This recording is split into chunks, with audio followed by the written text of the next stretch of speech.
Well, if there is one gaming franchise that it is really making me feel old this year, without a doubt, that franchise will be Pokemon. Greetings gamers and welcome to a special episode here on the Retro Raider Show. My name is Johnny Retro and let me tell you guys, today we are celebrating here. Today we are celebrating the 25th anniversary of Pokemon. 25 years ago, originally released in Japan under the name of Pokémon Red and Pokémon Green. And I mean 96, of course that I didn't start to get into Pokemon back in 96.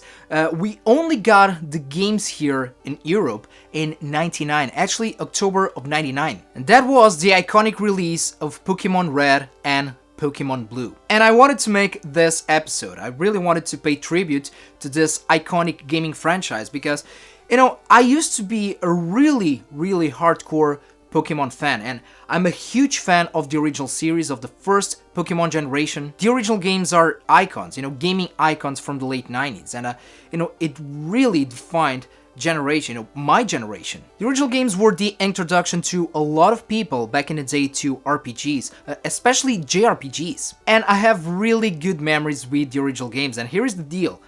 Back in the day, my first contact, me and my friends, and I guess that most kids here in Europe, and especially here in Portugal, our first contact with Pokemon was actually through the anime. But then the games came, and no pun intended, that really changed the game for the franchise and for us gamers. Back in the day, we all wanted to be Pokemon trainers, and I mean, these games were our gateway, for that. And this is a really strong remember that I have about these specific games, My friends, me and my friends, the gamers, the geeky kids, we all wanted to, we were all going to get these games, right? And we did. But the fun thing was that, back in the day, gaming was very different from what it is today. Gaming was not mainstream at all. I guess that everybody had a game console, a lot of people had, the Game Boy, of course, but for the most part, I think it was more of a casual thing, for most, gamers back in the day. Maybe, older brothers that had a console and we used to try it out through that or through older cousins or through friends. But it was not this mainstream, cultural thing that fortunately we do have today. But one thing is certain, Pokemon brought a lot of non-gamers to the hobby. I remember back in the day in school, when the original games were released, everybody was playing Pokemon. Everybody is playing on the Game Boy, the Game Boy Color. Everybody was watching the anime, the trading card games, the collectibles. Everybody was going all into the series. It didn't matter, back in the day, if you were a kid or a teenager in 99, you were playing Pokemon. Even girls, because again, back in the day, not a lot of girls were into the hobby.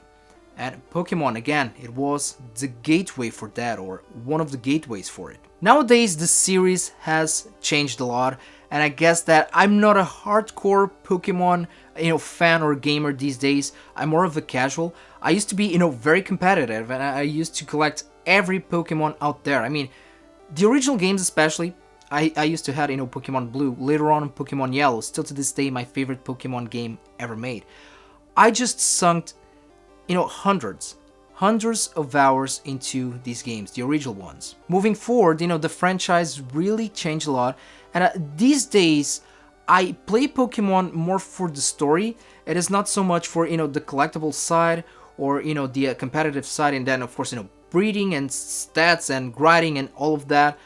I'm more into the story these days. So the original games really brought some interesting aspects to the table, some brand new concepts. The first one, of course, is that the same game was divided in two kind of different games. In our case here, Pokemon Red and Pokemon Blue. So the concept was to encourage gamers to interact, and this is something that always comes to my mind when I think about Pokemon, is the community aspect of it. Nowadays, it's very different. Of course that we have internet, right? And if you want to play not just Pokemon, but online games or online modes in games in general, you just connect to the internet. These days you can be playing and trading, learning about Pokemon, with people from all over the world. I could be here in Portugal and just battling or trading Pokemons with fellow gamers, from Japan, China, you name it. Back in the day, that was not the case. You had your Game Boy, your friend, of course, had to have the Game Boy, both of you guys had a Pokemon cartridge and you also had the Game Link cable. And yeah, this was the thing back in the day in schools. We were always meeting each other, after class, battling, trading Pokemon, learning from each other, and a lot of legends and a lot of myths came, surrounding these games, and that is, something that you really had to be there to fully understand it and to full live the whole experience. But yeah, those, in my opinion, those were the days to be a Pokemon fan. And I really hate that mentality of, gatekeepers. So, well, in the old days it was better, or, modern games or the modern Pokemon days are better. It's not about that. The thing is that for us that were there, day one, and to see the whole evolution of the series, it's something special, and something that I feel, very lucky. And that's why I really loved my childhood, my teenage days, and to have the opportunity that I did to watch, all of these things come. Let me just show you guys this really quick. This is what we had to do back in the day to be, really good Pokemon trainers. Guides. We used to have loads of guides. This is kind of a cheat code book right here. It says, this is in Portuguese, 3,220 cheat codes, and in here it says all about Pokemon. So usually we used to get these, through gaming magazines, and they really helped me a lot, in becoming, a hardcore Pokemon trainer from back in the day. I know it is very geeky to say, but I'm proud of it. This right here, it says secrets, strategies, and solutions for your Pokemon game. And yeah, what you have right here, it's pretty much, a complete guide of the original games, a complete playthrough. So these days, for the younger generations, for the younger crowd in the audience today, nowadays you have YouTube, right? You just watch, gameplay or walkthrough or whatever. Well, this, back in the day, was our YouTube. This is what we had. So for me, yeah, Pokemon was, of course that it is about the games, right? And also the anime, the trading card game, etc., which I was not very much into, the whole trading card game scene. But even though I love the story, I love the concept of Pokemons, of pocket monsters, it is always going to be about the community for me. When I think about the original Pokemon games, I go back to that time where I was with my friends after school, with the Game Boy, the Link cable, and just spending hours and hours playing and trading Pokemons, sucking hundreds of hours into these games. And it's interesting because I think it is one of those franchises that it doesn't matter when you start to play Pokemon, but I think that you will get much into it if you start playing these games, no matter what Pokemon generation. If you're a kid or a teenager, right? For an adult that never played Pokemon, it might be a little bit, you might get the feel of a kid's game, because I do have a lot of friends, from my age and older than me, that never really got into Pokemon, and they ask me, well, how can you dig these games? How do you like them?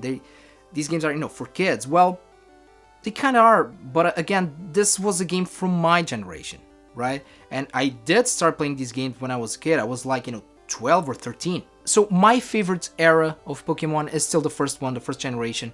The second generation was great, of course. Third generation was special. And I've always liked, the middle games, right? For example, you had Pokemon Red and Pokemon Blue. My favorite, of course, Pokemon Yellow. On the third generation, right? Sapphire, Ruby, my favorite, well, Emerald. The brand new ones on the Switch, they're fun. They're very fun. Looking back, I think that if I could go back to 99, right? And in 99, I was actually 11 years old. And if I could tell my, 11-year-old me that, well, your game that you're playing right now, Pokemon, this is what you're going to get in the future on the Nintendo Switch, I don't think that I would have believed it, because, back in the day, again, on the original Pokemon, you kind of had to use a little bit of your imagination, because, there was a lot of grinding. We're talking about, a Game Boy Color game, so, 8-bit pixel art. You didn't have, any animations, so what you had pretty much were, during combat especially, static images and some, small animations, and then it was all about stats, right, numbers. But there was a lot of strategy going on, from the very beginning. It's a game where it is easy to get into, right? It is easy to grab the concept, but in order to master it, you really need to be, a perfectionist. You really need to be very strategical about it. You really need to be good, right? You need to study this. But going back to the Pokemons on the Switch, yeah, the series did change a lot indeed. I can't say that I'm the biggest fan of, of Sword and Shield. I like the games for what they are. They're good RPGs. About, Pokemon games, well, each Pokemon generation kind of presents its own formula. I'm just not a big fan of this brand new one. But yesterday we did got some really exciting news. Yesterday we got a Pokemon Direct celebrating the 25th anniversary of the franchise. And let me tell you, I'm excited with a couple of games that were announced yesterday. First of all, we are going to have some remakes. That's right, we are going to have remakes of Pokemon Diamond and Pokemon Pearl, Pokemon Brilliant Diamond and Pokemon Shining Pearl. Well, this is one of those Pokemon generations that I didn't finish it, because I did skip a couple of them in between. But yeah, this is going to be a really good opportunity for me to, revisit these games and, finally finish the story. But then we also got a brand new Pokemon title. That's right, Pokemon Legends. I could be wrong here, but I didn't interpret this game as, part of the main series, like a brand new Pokemon generation.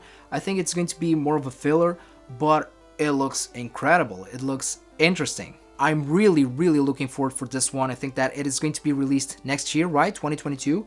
And it seems like it is going to be very much about the lore, right? The early lore of Pokemon. I love the trailer, I love the environment. In terms of graphics, well, it looks a lot like, Sword and Shield, which are great. Those are really good looking games, for the Nintendo Switch. But yeah, it seems like the type of Pokemon game for me right now, more into the lore, the story, the background story. So yeah, I'm really looking forward for this one. So to sum it up, guys, this was just, a rambling video, just me paying tribute and share with you guys a couple of my memories with Pokemon.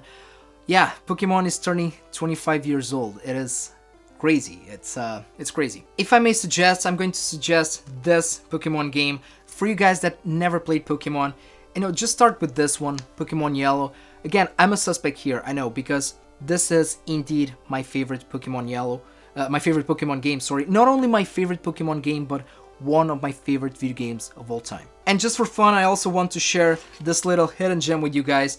Yeah, this is Pokemon, the special Pikachu edition for the NES. And yeah, we're talking about a homebrew game here. What is this game all about? Well, it is Pokemon Yellow, but for the NES. And let me tell you, it looks beautiful. For me, this is the best way to play this classic game. Of course that, the original one will always be more nostalgic, but I'm really a fan of this homebrew right here, and I actually did a full review on it. I will leave the link down below for you guys to check it out. And another very important thing, speaking about homebrews, the homebrew Pokemon community is huge. I mean, if you really start to get into it, especially with the original games, right, there's just, a whole, gaming branch going on. It's like, brand new Pokemon stories. Very original, very good, very fun. So if you like ROM hacks, just check out the Pokemon ROM hacking community, which is amazing. So yeah, nothing much more for me to say. The best way for me to end this video is with happy birthday.